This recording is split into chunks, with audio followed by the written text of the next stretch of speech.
Video like जरूर कर लीजिए और ऐसे वीडियो लगातार फ्री में पाने के लिए चैनल को तुरंत सब्सक्राइब कर लीजिए और बेल आइकन को जरूर टैप कर लीजिए ताकि आगे भी सारे वीडियो आपको मिलते रहे। यूट्यूब में फॉलो करते हैं तो प्लीज ये वाला फ्री टेलीग्राम चैनल जरूर ज्वाइन कर लीजिएगा। सारे नोटिफिकेशन सारे अपडेट यहीं पे आते हैं, ध्यान रखिएगा। नमस्कार दोस्तों, स्वागत है आपका स्टडी फॉर सिविल सर्विसेज में। एससीएस डेली क्विज के अंदर यूपी पीसीएस के जितने भी आगामी एग्जाम होने वाले हैं उसकी क्विज यहाँ पे कराई जाती है। इस ग्रुप को आप ज्वाइन कर लें। तो हम यहाँ पे 7 जनवरी के क्वेश्चंस को इस वीडियो में देखते हैं। फर्स्ट क्वेश्चन है कि भारत के निम्न में से कौन सा पर्यावरण आंदोलन सीधे तौर पर पेड़ों की कटाई के रोकथाम से संबंधित था। ठीक है, तो चिपको आंदोलन है ये। 1980 के दशक में उत्तराखंड में ये स्टार्ट हुआ था डिफॉरेस्टेशन को रोकने के लिए, और यहाँ पे सुंदरलाल बहुगुणा का नाम इनसे जुड़ता है, जिनकी अभी 2021 में मृत्यु हो गई थी। ठीक है, तो ऑप्शन हमारा यहाँ पे ए करेक्ट है। अगला देखें कि भारत में मौद्रिक नीति कौन तैयार करता है इनमें से। ठीक है, तो जो मॉनेटरी पॉलिसी है ये फ्रेम की जाती है रिजर्व बैंक द्वारा। ठीक है, इसके अंडर में एक मॉनेटरी पॉलिसी कमेटी है 6 सदस्यों की, वहाँ पे इसका फॉर्मुलेशन होता है। तो ऑप्शन हमारा ए करेक्ट हो जाएगा। अगला देखें कि निम्नलिखित में से कौन हृदय से गुर्दे तक रक्त पहुंचाता है। ठीक है, आपका जो हार्ट है तो वहाँ से किडनीज में जो ब्लड की सप्लाई होती है ये रीनल आर्टरी के द्वारा होती है। तो ऑप्शन हमारा डी करेक्ट होगा यहाँ पे। अगला देखें कि निम्न में से किस वर्ष में सरोजिनी नायडू ने भारतीय राष्ट्रीय कांग्रेस के अधिवेशन की अध्यक्षता की। ठीक है, तो भारतीय महिला हुई ये फर्स्ट, और ये सेशन था 1925 का। तो ऑप्शन हमारा यहाँ पे डी करेक्ट हो जाएगा। अगला देखें कि माल और सेवा कर जिसको जीएसटी कहा जाता है, तो संसद द्वारा किस संविधान संशोधन अधिनियम 2016 के द्वारा 8 सितंबर 2016 को अधिनियमित किया गया। ठीक है, मतलब पार्लियामेंट से ये पास हुआ। तो हमारा ये जो अमेंडमेंट था ये 101, यानी कि ऑप्शन डी हमारा करेक्ट हो जाएगा। अगला देखिए कि कंप्यूटिंग के संदर्भ में in the context of computers. ठीक है, तो एक बाइट जो होता है वो कितने बिट्स के बराबर होता है। ठीक है, तो उसके जो मेमोरी के यूनिट्स होती हैं उनको बिट और बाइट के रूप में जानते हैं। तो यहाँ पे जो एक बाइट है ये होता है 8 बिट्स। ठीक है, और अगर एक बिट्स की बात करें तो एक जो बिट होती है वो 4 निबल के बराबर होती है। ठीक है, तो हमारा फिलहाल यहाँ पे ऑप्शन डी करेक्ट हो जाएगा। अगला देखिए कि साल, सागौन, नीम और शीशम। ठीक है, तो ये जो लकड़ियां हैं फर्नीचर तथा परिवहन की जो निर्माण सामग्री है बनाने के लिए उपयोगी होती हैं। तो इस प्रकार की दृढ़ लकड़ी जो काफ़ी मजबूत होती है, तो ऐसे पेड़ किन प्रकार के जंगलों में पाए जाते हैं। तो यहाँ पे जो हमारे टाइप्स ऑफ फॉरेस्ट दिए हुए हैं, तो ऐसी ये जो सारी साल, सागौन है ये सब मिलते हैं आपको ट्रॉपिकल डेसिडुअस फॉरेस्ट में। ठीक है, उष्णकटिबंधीय पर्णपाती वन। तो ऑप्शन हमारा यहाँ पे इसके लिए सी वाला करेक्ट हो जाएगा। निम्न में से कौन एक प्रकार की मेमोरी है जो रैम के समान है। जो रैंडम एक्सेस मेमोरी होती है उसके समान इसमें से कौन सी एक मेमोरी है। अब इसका उपयोग कंप्यूटर द्वारा रैम और सीपीयू के बीच डेटा को स्थानांतरित करने के लिए किया जाता है। तो यहाँ पे आप यूज़ भी देख सकते हैं, और हमारी जो ये मेमोरी है उसको कैश मेमोरी बोलते हैं। तो ऑप्शन हमारा सी करेक्ट हो जाएगा। काफ़ी फास्ट मेमोरी होती है ये, और टेम्परेरी नेचर की होती है। तो ऑप्शन हमारा सी करेक्ट है। चलिए अगले में क्या है कि अब इनमें से कौन सी परत पृथ्वी की सतह से शुरू होती है। तो जैसे मान लीजिए जो अर्थ क्रस्ट है सबसे ऊपर। ठीक है, तो यहाँ से एनवायरनमेंट की ये लेयर शुरू हो रही है ना, एटमॉस्फेयर की हमारी। तो ये यहाँ से शुरू होती है 8 से 14.5 किलोमीटर ऊंची, जिसको 5 से 9 मील कह सकते हैं। तो इसकी हाइट यहाँ से यहाँ तक फैली हुई है, और वायुमंडल का यह भाग सबसे घना है जो कि डेंस है, और लगभग सभी मौसम जो होते हैं इस क्षेत्र में होते हैं। तो हमारा ये जो लेयर है इसके बारे में पूछ रहे हैं, तो ये है आपका ट्रोपोस्फेयर, यानी कि शोभ मंडल। तो जो 5 हमारी लेयर्स है सबसे पहली यही होती है, उसके बाद ये स्ट्रेटोस्फेयर आ जाता है। ठीक है, तो ऑप्शन हमारा यहाँ पे बी करेक्ट हो जाएगा। इसको देख लीजिए। अब महात्मा गांधी ने दीन बंधु की उपाधि किसे दी थी। ठीक है, तो ऐसे टाइटल्स वगैरह काफ़ी पूछे जाते हैं कि किसने किसको क्या कहा। तो यहाँ पे C.F. एंड्रयूज़ को दीन बंधु की उपाधि किसने दी, महात्मा गांधी जी ने। ऑप्शन बी करेक्ट हो जाएगा। अब अगला देखिए कि 10 कठिया किस राज्य में प्रचलित गाथा गीत गायन का एक रूप है। ठीक है, तो गाथा गीत गायन का रूप ये 10 कठिया जो है ये ओडिशा से संबंधित है। ऑप्शन हमारा डी करेक्ट हो जाएगा। अगला देखिए कि दिसंबर 2020 तक की जानकारी के अनुसार भारत में वन्य जीव अभ्यारण्य जो कि वाइल्ड लाइफ सेंचुरीज होती हैं, तो इनकी कुल संख्या कितनी है। तो अगर हम दिसंबर 2020 तक की डेटा की बात करें तो इनका नंबर है 566। तो ऑप्शन हमारा सी करेक्ट हो जाएगा। आप हमें कमेंट करके बताइए कि अभी वर्तमान में जनवरी 2022 की स्थिति के हिसाब से कितने वाइल्ड लाइफ सेंचुरीज इंडिया में हैं। अगला देखें कि प्रसिद्ध चीनी यात्री ह्वेन सांग जो था किस सम्राट के शासनकाल में भारत आया था। तो ये हर्षवर्धन के टाइम पीरियड में आया अराउंड 630 AD में, ठीक है। और इसने लगभग यहाँ पे इंडिया में 15 साल रहा और इसने जो भी हीनयान महायान बुद्धिस्ट सेक्ट हैं उनके बारे में स्टडीज़ की, कश्मीर कन्नौज ये सब की मोनेस्ट्रीज़ में जा जाके। तो ऑप्शन डी करेक्ट है। पहली पंचवर्षीय योजना का मुख्य जोर जो था भारत में कृषि की स्थिति में सुधार करना था, ठीक है। तो जो फर्स्ट 5 ईयर प्लान का एम था वो ये था कि कृषि की स्थिति में सुधार करना है। तो यह योजना किस वर्ष में शुरू हुई? तो इसका स्टार्ट हुआ था फर्स्ट हमारा जो ये कह लीजिए 5 ईयर प्लान, तो 1951 टू 56। और इस पहले वाले 5 ईयर प्लान को हेरोड डॉमर मॉडल भी कहते हैं। तो ऑप्शन हमारा सी करेक्ट हो जाएगा। अगला देखें कि निम्न में से कौन सा शहर भारत में प्रसिद्ध स्वामीनारायण अक्षरधाम मंदिर का स्थल है। तो अगर यहाँ पे हम दिए हुए स्थानों में देखें तो अक्षरधाम स्वामीनारायण अक्षरधाम मंदिर जो है वो न्यू दिल्ली में है, ठीक है। नोएडा से सटा हुआ जो बॉर्डर है वहाँ पे स्थित है। तो ऑप्शन ए करेक्ट हो जाएगा। अगला देखिए कि व्हाट इज़ द पाक स्ट्रेट, ठीक है। तो पाक स्ट्रेट बेसिकली पाक जल तंबू मध्य जो है ये it is the water body that separates India and Sri Lanka, ठीक है। तो जैसे ये इंडिया है इधर श्रीलंका है तो ये सेपरेट कर रहा है, ये पाक स्ट्रेट है हमारा। तो ऑप्शन सी करेक्ट हो जाएगा। इसको यहाँ हिंदी में भी देख लीजिए। अगला है कि निम्न में से कौन राजीव गांधी खेल रत्न पुरस्कार के पहले प्राप्तकर्ता थे। फर्स्ट रिसिपिएंट जो थे ये थे आपके विश्वनाथन आनंद, ठीक है। चेस प्लेयर हैं ये और अभी हाल ही में इस अवार्ड का नाम बदल करके मेजर ध्यानचंद जी के नाम पर रख दिया गया है, ठीक है। तो इसको भी ध्यान रखिएगा। ऑप्शन हमारा डी करेक्ट हो जाएगा यहाँ पर। अगला देखें कि भारत जो है किसके उत्तर में स्थित है, ठीक है। तो जैसे मान लीजिए ये इंडिया है, ठीक। अब चूंकि यहाँ नीचे इक्वेटर है 0 डिग्री पे और उसके ऊपर 23.5 डिग्री पे ट्रॉपिक ऑफ कैंसर है जो भारत के लगभग मध्य से गुजरता है। तो अब पूछा जा रहा है कि उत्तर में स्थित है, तो इक्वेटर के उत्तर में तो भारत हुआ, नॉर्थ में। तो भूमध्य रेखा हम चुनेंगे, ऑप्शन सी। अगला देखें कि इसमें दिए हुए स्टेटमेंट से कौन सा करेक्ट है। करेक्ट इनकरेक्ट वाला ध्यान से देखा करिए। तो यहाँ पे पहला तीसरा चौथा स्टेटमेंट जो है ये हमारे गलत दिए हुए हैं। ऑप्शन बी जो है ये सही है, governor can dissolve legislative assembly of a state, ठीक है। तो जो राज्यपाल होता है वो किसी राज्य की विधानसभा को भंग कर सकता है। तो ऑप्शन हमारा बी करेक्ट हो जाएगा। अगला देखें निम्न में से कौन अति उच्च गति वाली सेमीकंडक्टर मेमोरी है जो सीपीयू को गति दे सकती है। तो लगभग ऐसा ही प्रश्न हमने ऊपर भी देखा, ये कैश मेमोरी होती है, ठीक है। रैम के फॉर्म की होती है ये भी और काफ़ी उच्च गति वाली होती है, सेमीकंडक्टर मेमोरी होती है, ये भी ध्यान रखिए। तो ऑप्शन हमारा ए करेक्ट है। अगला देखें कि निम्न में से किसने हवाई जहाज़ का आविष्कार किया था। जो आप मॉडर्न एरोप्लेन देखते हैं तो इसका राइट ब्रदर्स थे, ये दो भाई ऑरविल और विल्बर राइट, इन्होंने वर्ष 1903 में ऐसा किया। तो ऑप्शन हमारा यहाँ पे सी करेक्ट हो जाएगा। अगला देखिए कि भारतीय रिजर्व बैंक जो केंद्र सरकार के बैंकर के रूप में काम करता है, ठीक है। तो इसकी स्थापना कब हुई। तो केंद्र सरकार के बैंकर के रूप में तो काम भी करता है, बट जो बैंक्स होते हैं इंडिया में जितने भी, उनके बैंकर के रूप में भी काम करता है, ठीक। तो इसकी स्थापना 1 अप्रैल 1935 को हुई RBI एक्ट 1934 के द्वारा, ठीक है। इनिशियली इसका हेडक्वार्टर जो था वो कोलकाता में था, बाद में फिर इसको शिफ्ट करके मुंबई पूरी तरीके से स्थानांतरित कर दिया। वर्तमान में भी ये मुंबई में ही इसका हेडक्वार्टर है। ऑप्शन यहाँ पे ए करेक्ट है। अगला देखिए कि what is the traditional bamboo dance of Mizoram is called, ठीक है। मिजोरम का जो पारंपरिक बांस नृत्य है ना। तो यहाँ पे बांस के मदद से यहाँ पे नृत्य होता है कि उसको चिराव नृत्य बोलते हैं, ठीक है। इसको ध्यान रखिएगा, मिजोरम के अंदर। ऑप्शन बी करेक्ट है।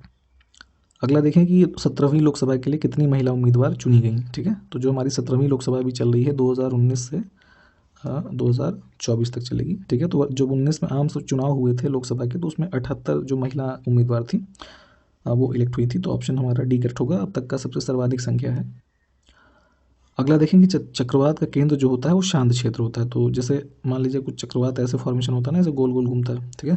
तो अब चक्रवात का जो सेंटर है, मान लीजिए ये सेंटर है, ठीक है। तो इसे तूफान का क्या कहा जाता है। तो ये जो अब बन रहा है इसे तूफान का आँख कहते हैं ना, ये आई होती है हमारे साइक्लोन की। तो ऑप्शन हमारा यहाँ पे बी करेक्ट हो जाएगा। अगला देखें कि निम्नलिखित में से किस देश ने सबसे अधिक बार फीफा विश्व कप जीता है, ठीक है। तो फीफा विश्व कप बेसिकली किस गेम के लिए, फुटबॉल के लिए, ठीक है। और इसको सबसे ज़्यादा बार जीता है ब्राज़ील ने। सबसे फर्स्ट टाइम इन्होंने 1958 में जीता, ठीक है। उसके बाद ये 62, 70, 94 और 2002 में, तो लगभग 5 बार इन्होंने जीता है। तो ऑप्शन हमारा सी करेक्ट हो जाएगा। अगला देखिए कि क्षेत्रफल की दृष्टि से भारत का सबसे छोटा केंद्र शासित प्रदेश कौन सा है, ठीक है। तो अगर हम इन टर्म्स ऑफ एरिया देखेंगे तो सबसे छोटा लक्षद्वीप का टेरिटरी है, ऑलमोस्ट 94 स्क्वायर किलोमीटर का एरिया है, तो ऑप्शन हमारा सी करेक्ट हो जाएगा।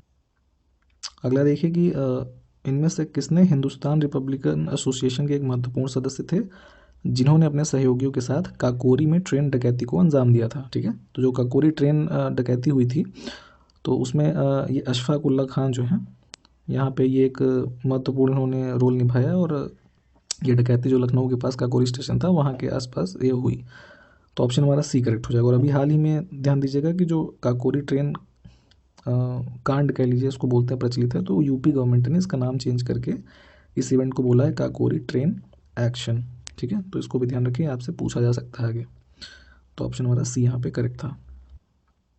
अगला देखें कि निम्नलिखित में से किसने 9 न्यायाधीशों की संवैधानिक पीठ का नेतृत्व किया जिसने निजता के अधिकार मतलब कि राइट टू प्राइवेसी, तो इसको मौलिक अधिकार घोषित किया, ठीक है।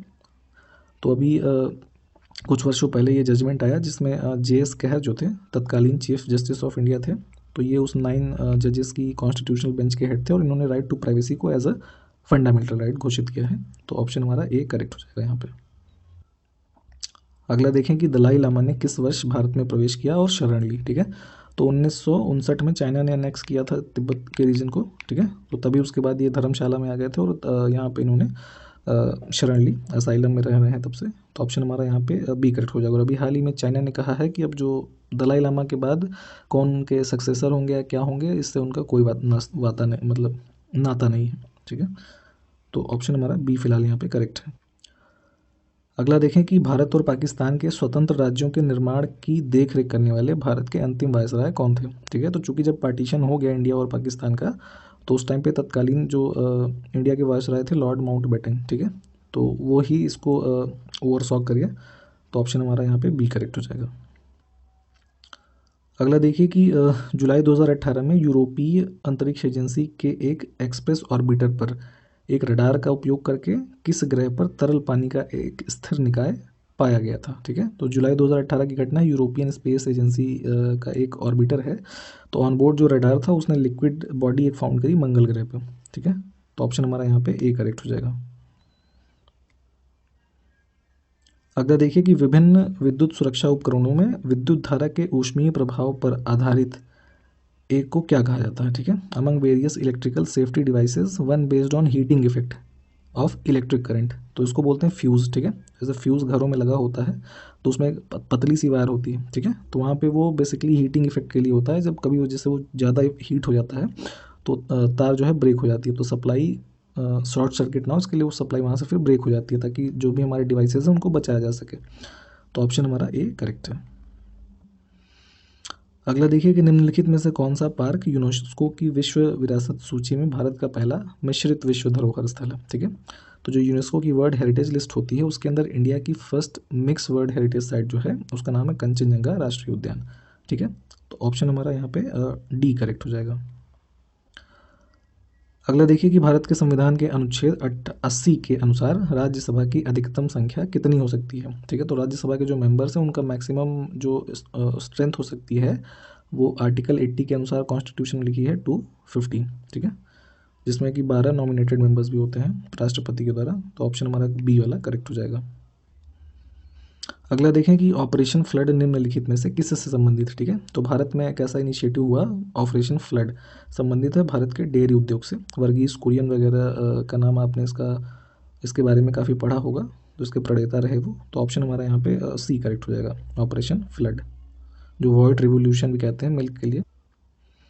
अगला देखिए कि वाल्मीकि टाइगर रिजर्व जो है वो कहाँ पर स्थित है, ठीक है। तो ये वाल्मीकि टाइगर रिजर्व है आपका पश्चिमी चंपारण यानी जो बिहार के अंदर है, ऑप्शन ए। अगला देखें 29 अगस्त को हर साल किसकी जयंती को राष्ट्रीय खेल दिवस के रूप में मनाया जाता है। तो पहले ये ध्यान दीजिए कि 29 अगस्त को राष्ट्रीय खेल दिवस मनाते हैं और किसके स्मृति में ये मनाते हैं, तो ये मेजर ध्यानचंद, हॉकी का जादूगर भी इनको कहते थे, ठीक है। अभी इनके नाम पे ही राजीव गांधी खेल रत्न पुरस्कार का नाम भी चेंज किया गया। अगला देखें कि भारत के संविधान के किस अनुच्छेद में प्रावधान है कि एक मंत्री परिषद होगी जिसका मुखिया प्रधानमंत्री होगा, ठीक है। मतलब एक प्रोविज़न आर्टिकल 74(1) में दिया हुआ है कि there shall be a council of ministers with the prime minister as its head, ठीक है। तो ऑप्शन हमारा ए करेक्ट है। अगला देखें कि महमूद गजनी ने कितनी बार भारत पर आक्रमण किया। कई बार आपने पढ़ा होगा, तो इसने 1000 AD से लेके 1027 AD तक भारत में लगभग 17 बार आक्रमण किया, ठीक है। और जितने भी रिच टेम्पल्स थे और सिटीज़ थी जैसे कि सोमनाथ और मथुरा, ये सब यहाँ पे इसने काफ़ी लूटपाट मचाई। ऑप्शन हमारा सी करेक्ट हो जाएगा। निम्न में से विश्व का सबसे बड़ा डेल्टा जो है वो कौन सा है, ठीक है। तो दो नदियाँ जो यहाँ पे डेल्टा बना रही हैं, इधर से गंगा और इस साइड से ब्रह्मपुत्र आके, तो ये गंगा ब्रह्मपुत्र का जो डेल्टा है, this is considered as the largest delta in the world. तो ऑप्शन हमारा ए करेक्ट हो जाएगा। अगला देखें कि प्रत्येक वर्ष किस दिन को विश्व पर्यावरण दिवस के रूप में मनाते हैं, वर्ल्ड एनवायरनमेंट डे। तो ये होता है आपका 5 जून को हर वर्ष। ऑप्शन सी करेक्ट हो जाएगा। भारत में शहीद उधम सिंह की 122वीं जयंती कब मनाई गई, ठीक है, अभी हाल ही में। तो 122वीं थी ये, मनाई गई 26 दिसंबर 2021 को। और जनरल उधम सिंह, ये शहीद उधम सिंह जो थे, इन्होंने जो जनरल डायर था, जलियांवाला बाग हत्याकांड जो हुआ था उसके तत्कालीन वो गवर्नर था पंजाब का, तो उसकी हत्या इन्होंने की थी 1940 के अंदर, ठीक है। उसके लिए इनको एग्जीक्यूट किया गया था 31 जुलाई 1940 में, ठीक है। तो ऑप्शन उन्हीं की स्मृति में अभी ये जयंती मनाई गई, मतलब मनाई जाती है। तो ऑप्शन हमारा यहाँ पे सी करेक्ट है। जनवरी 2021 तक की जानकारी के हिसाब से भारत के राष्ट्रीय मानवाधिकार के अध्यक्ष कौन थे, ठीक है। तो जो नेशनल ह्यूमन राइट्स कमीशन है, इसके अभी वर्तमान में भी अध्यक्ष यही हैं, ये जस्टिस अरुण कुमार मिश्रा, ठीक है। तो ऑप्शन हमारा सी करेक्ट हो जाएगा। NHRC का फॉर्मेशन भी आपसे पूछने कई बार, तो ये 12 अक्टूबर 1993, ठीक है। तो ऑप्शन हमारा सी करेक्ट है यहाँ पे। निम्न में से किस राज्य या फिर केंद्र शासित प्रदेश में आपको एक सींग वाले गैंडे, जिनको भारतीय गैंडे भी कहते हैं, तो इनके प्राकृतिक आवास में मिलने की अधिक संभावना है। तो जो वन हॉर्न्ड राइनोज हैं, ये मिलते हैं आपको यहाँ पे असम के अंदर, ठीक है। काजीरंगा नेशनल पार्क जो है, वहाँ पे मैक्सिमम पॉपुलेशन जो है वन हॉर्न्ड राइनोज की है। तो ऑप्शन ये सी करेक्ट था इसके लिए। पुष्यमित्र शुंग द्वारा मारा जाने वाला अंतिम मौर्य शासक कौन था, ठीक है। तो मौर्यन डायनेस्टी में लास्ट रूलर हुए बृहद्रथ, ठीक है। तो 185 BC में इन्हीं का कमांडर इन चीफ था पुष्यमित्र शुंग, तो इसने इनकी हत्या करी और उसके बाद इसने शुंग डायनेस्टी स्थापित की। ऑप्शन ए करेक्ट है। अगला देखिए कि भारत के 48वें मुख्य न्यायाधीश कौन है, ठीक है, चीफ जस्टिस ऑफ इंडिया। तो ये 48 जो है NV रमन्ना अभी वर्तमान में जो है। ऑप्शन बी करेक्ट है। भारत रत्न पुरस्कार किस वर्ष स्थापित किया गया था, ठीक है। तो भारत रत्न अवार्ड दिया जा रहा है 1954 से। ऑप्शन हमारा सी करेक्ट है। अगला देखें कि भारतीय राष्ट्रीय गीत जो कि वंदे मातरम है, तो पहली बार किसी राजनीतिक अवसर पर कब गाया गया था, ठीक है। तो वंदे मातरम को सबसे पहली बार यहाँ गाया गया, पॉलिटिकल ओकेजन हुआ 1996 का जो इंडियन नेशनल कांग्रेस का सेशन हुआ वहाँ पे। ऑप्शन ए करेक्ट है। अगला देखें कि which is the second most abundant gas in earth atmosphere, ठीक है। तो पृथ्वी का जो वायुमंडल है, इसमें दूसरी सबसे अधिक मात्रा में पाया जाता है ऑक्सीजन, ठीक है, नाइट्रोजन के बाद। ऑप्शन ए करेक्ट हो जाएगा। तो आज के वीडियो में इतना ही। सारे क्वेश्चंस को आप अच्छे से देखें। अगले वीडियो में मिलते हैं आपसे। नमस्कार, जय हिंद।